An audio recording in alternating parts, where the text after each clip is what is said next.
함께 신앙 고백하겠습니다. 전능하사 천지를 만드신 하나님 아버지를 내가 믿사오며 그 외아들 우리 주 예수 그리스도를 믿사오니 이는 성령으로 잉태하사 동정녀 마리아에게 나시고 본디오 빌라도에게 고난을 받으사 십자가에 못 박혀 죽으시고 장사한 지 사흘 만에 죽은 자 가운데서 다시 살아나시며 하늘에 오르사 전능하신 하나님 우편에 앉아 계시다가 저리로서 산 자와 죽은 자를 심판하러 오시리라. 성령을 믿사오며 거룩한 공예와 성도가 서로 교통하는 것과 죄를 사하여 주시는 것과 몸이 다시 사는 것과 영원히 사는 것을 믿사옵나이다. 아멘. 오늘 우리에게 주시는 하나님의 말씀은 레위기 11장 29절부터 40절까지 말씀입니다. 레위기 11장 29절부터 40절 말씀, 구약성경 161쪽에 있습니다. 제가 읽도록 하겠습니다. 땅에 기는 길짐승 중에 내게 부정한 것은 이러하니 곧 두더지와 쥐와 큰 도마뱀 종류와 도마뱀 부치와 육지 악어와 도마뱀과 사막 도마뱀과 카멜리온이라. 모든 기는 것 중 이것들은 내게 부정하니 그 죽음을 만지는 모든 자는 저녁까지 부정할 것이며 이런 것 중 어떤 것의 죽음이 나무 그새든지 의복에든지 가죽에든지 자루에든지 무엇에 쓰는 그릇에든지 떨어지면 부정하여지리니 물에 담그라. 저녁까지 부정하다가 정할 것이며 그것 중 어떤 것이 어느 질그릇에 떨어지면 그 속에 있는 것이 다 부정하여지나니 너는 그 그릇을 깨뜨리라. 먹을 만한 축축한 식물이 거기 담겼으면 부정하여질 것이요 그 같은 그릇에 담긴 마실 것도 부정할 것이며 이런 것의 죽음이 물건 위에 떨어지면 그것이 모두 부정하여지리니 화덕이든지 화로이든지 깨뜨려 버리라. 이것이 부정하여져서 너희에게 부정한 것이 되리라. 샘물이나 물이 고인 웅덩이는 부정하여지지 아니하되 그 죽음에 닿은 것은 모두 부정하여질 것이요 이것들의 죽음이 심을 종자에 떨어지면 그것이 정하거니와 만일 종자에 물이 묻었을 때에 그것이 그 위에 떨어지면 너희에게 부정하리라. 너희가 먹을 만한 짐승이 죽은 때에 그 죽음을 만지는 자는 저녁까지 부정할 것이며 그것을 먹는 자는 그 옷을 빨 것이요 저녁까지 부정할 것이며 그 죽음을 옮기는 자도 그의 옷을 빨 것이요 저녁까지 부정하리라. 아멘. 레위기 11장은 정한 짐승과 부정한 짐승에 관한 규례를 말씀하고 있습니다. 오늘 본문은 땅에 기는 길짐승 중에 부정한 짐승은 어떤 것들이 있고 그 죽은 죽음으로 인해서 부정하였으면 어떻게 정하게 할 수 있는지를 말씀하고 있습니다. 본문 내용을 간략히 정리하면 이렇습니다. 땅에 기는 길짐승 중 부정한 짐승은 두더지, 쥐, 큰 도마뱀 종류, 도마뱀 부치, 육지 악어, 도마뱀, 사막 도마뱀, 카멜리온이 있습니다. 여기 이제 여러 짐승들이 소개되고 있는데요. 대개 쥐와 같은 설치류들, 그리고 도마뱀과 같은 파충류 종류입니다.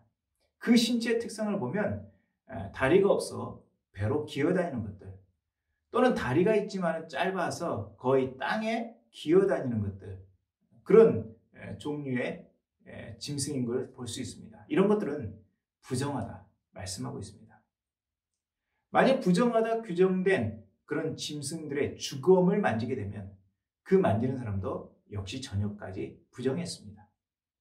만일 그 죽음 중에 어떤 것이 나무 그릇이나 의복이나 가죽이나 자루나 또는 무엇에 쓰는 그릇에 떨어지면 역시 부정했습니다. 이때는 물에 담궈둬야 했습니다. 물이 아마도 깨끗하게 만드는 작용을 했던 것이죠. 그리고 저녁까지 부정하다가 정하게 되었습니다.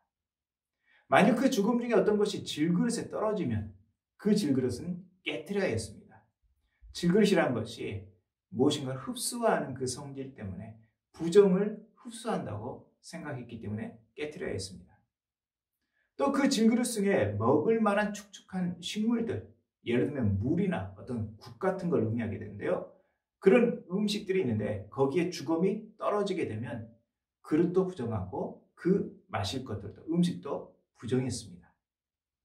만일 죽음이 화덕이나 화로에 떨어지면 역시 깨뜨려야 했습니다. 화덕은 빵을 만드는 숯을 피우는 큰 아궁이를 가리키고 화로는 숯불을 담는 넓은 그릇을 가리키는데 둘 다 질그릇으로 만들었습니다. 역시 질그릇의 특성상 어떤 흡수하는 성질 때문에 부정을 흡수한다. 이 주검의 부정을 흡수해서 오염됐다 생각했기 때문에 깨트려 있습니다.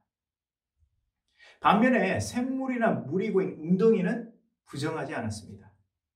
이유는 계속해서 물이 이동하고 또 솟아나면서 스스로 부정을 씻어내는 그런 정화작용을 일으킨다고 생각했기 때문입니다. 그러나 주검이 닿으면 그 다음 부분은 역시 부정했습니다. 만약 주검이 심을 종자에 떨어져도 부정하지 않았습니다. 이유는 곧 땅에 떨어져 썩어지게 될 것이고 그렇게 되면 그 부정이 땅에 흡수되기 때문에 부정하지 않았습니다. 그러나 물에 젖거나 또는 물에 불린 씨앗에 주검이 떨어지면 그때는 부정했습니다. 왜냐하면 부정한 짐승의 시체로 말미암아 부정하게 된 물이 씨앗 속에 침투했기 때문에 부정하게 된 것이죠. 먹을 수 있는 짐승이 죽었을 때, 먹을 수 있다는 것은 정한 짐승을 가리키는 것이죠. 그 주검을 만지는 자는 저녁까지 부정했습니다. 한편 주검을 만지는 자와 주검을 옮기는 자 역시 옷을 빨아야고 역시 저녁까지 부정했습니다. 곧 정결한 짐승이라 할지라도 죽은 시체는 부정했습니다. 그렇기 때문에 만지는 자와 옮기는 자 모두 다 옷을 빨고 저녁까지 부정했던 것이죠. 이상과 같이 다소 복잡하고 지루한 규례들을 살펴보면서 왜 이런 복잡한 규례들을 하나님께서 주셨을까? 그런 의문을 가지게 됩니다. 땅에 기는 길짐승이 부정하다 했는데 그 부정한 이유는 하나님의 창조 질서를 깨뜨리기 때문입니다. 하나님의 창조 질서라는 것은 각각의 생물들이 그 고유의 특성을 유지하는 것이 매우 중요합니다. 모호하거나 혼란스럽거나 한 것은 하나님 보시기에 선한 것이 아닙니다.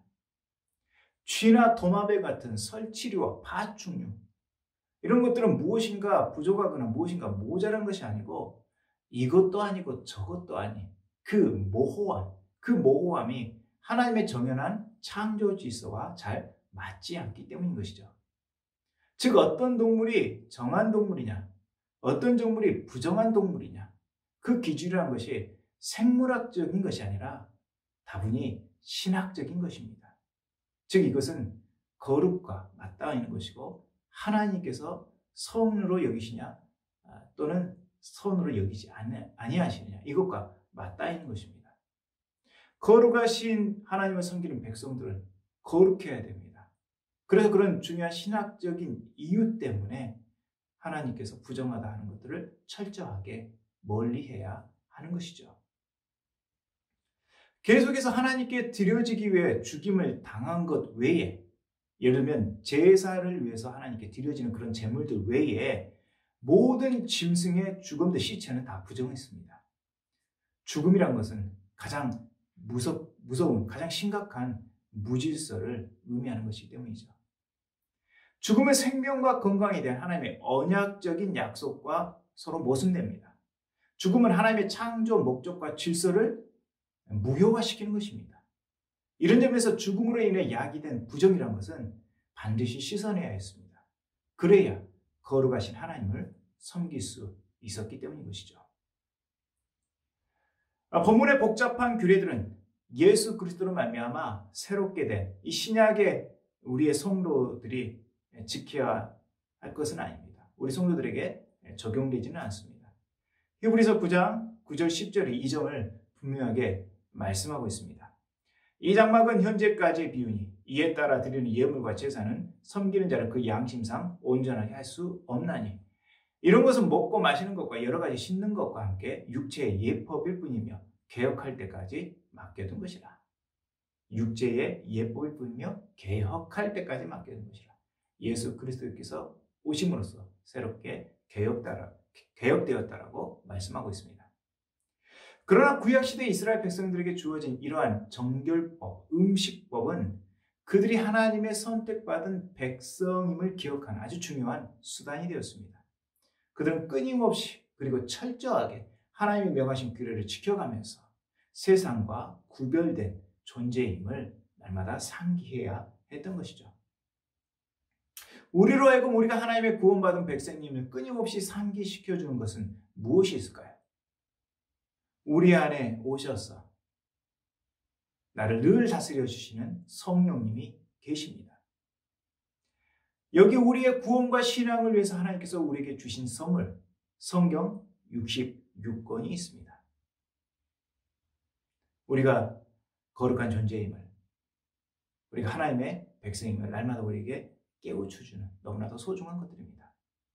그러므로 오늘도 내가 누구인가 늘 그 정체성을 분명히 아는 은혜가 있기를 바랍니다. 그러므로 오늘도 하나님의 백성으로서, 하나님의 자녀로서 힘써 구별된 삶을 살아가기로 힘쓰는 우리 모두가 되기를 바랍니다. 기도하겠습니다. 하나님 아버지, 여러 가지 정결법, 음식법, 규례들을 이스라엘 백성들에게 허락하신 하나님께서 그렇게 철저하게 지켜가면서 세상과 구별된 존재임을, 하나님의 백성임을 드러낼 것을 말씀하고 계십니다. 주님 아버지, 이 시대에 우리가 하나님의 백성임을 세상에 드러내야 할 줄로 믿습니다. 하나님 분명한 정체성을 붙들고 힘써 하나님께서 우리에게 명하신 말씀들을 지켜가면서 우리가 하나님의 사람인 것을 세상 가운데 드러내야 할 책임이 우리에게 있습니다. 주님, 오늘도 주님의 말씀을 붙듭니다. 내 안에 계신 성령님, 나를 이끌어 주시옵소서. 아버지 하나님, 성령의 인도하심을 따라가면서 세상 가운데서 구별된 사람으로서 살아갈 수 있도록 도와주시옵소서. 오늘로 내게 주신 이 하나님의 선물인 성경 66권을 붙들길 원합니다. 그 성경을 통해서 우리에게 가르쳐 주시는 그 진리의 말씀을 행하면서 하나님의 백성으로서 세상을 향하여 당당하게 하나님의 영광을 드러내는 저희 모두가 되기를 원합니다. 하나님, 오늘도 함께하여 주시고 붙들어 주시고 친히 인도하여 주시옵소서. 오늘 하나님께 여러 가지 기도의 제목으로 기도하며 나갑니다. 하나님 아버지, 우리의 기도에 응답하여 주시고 우리의 삶 가운데 함께하여 주셔서 우리 가운데 선한 증거들을 드러내 주시옵소서. 하나님 아버지, 우리 교회를 사랑하여 주시옵소서. 지금의 어려운 가운데 우리 처해 있는 우리의 교회를 하나님께 긍휼히 여겨주시고, 하나님 이 어려움 속에서 우리를 향한 하나님의 거룩한 뜻이 무엇이고, 또한 아버지 하나님 우리가 어떠한 삶을 살기를 원하시는지 다시 한번 우리가 깨닫게 하여 주심으로 말미암아 이 어려움이 오히려 더욱더 하나님께 가까이 나가고 하나님을 붙드는 신앙의 계기가 될 수 있도록 인도하여 주시옵소서. 우리 성도들의 신앙을 지켜주시고 코로나 이후로부터 하나님 막아 주시옵소서. 하나님 아버지, 우리 성도들 어디에 있든지 하나님 섬기는 일을 게을리하지 않도록 하나님께서 그 믿음을, 그 마음을 붙들어 주시옵소서. 교회 리모델링이 계속되고 있습니다. 멈추지 않도록 하나님 도와주시고, 아버지 하나님 잘 준비되어져서 하나님 저희가 더욱더 아름다운 모습으로 하나님께 영광 돌리면서 주님의 복음을 잘 받을 수 있도록 인도하여 주시옵소서. 오늘 함께할 줄 믿사옵고 감사하며 예수님의 이름으로 기도합니다. 아멘. 하늘에 계신 우리 아버지여, 이름이 거룩히 여김을 받으시오며 나라의 임하오시며 뜻이 하늘에서 이룬 것 같이 땅에서도 이루어지이다. 오늘날 우리에게 일용할 양식을 주옵시고 우리가 우리에게 죄진 자를 사하여 준 것 같이 우리 죄를 사하여 주옵시고 우리를 시험에 들게 하지 마옵시고 다만 악에서 구하옵소서. 대개 나라와 권세와 영광이 아버지께 영원히 있사옵나이다. 아멘.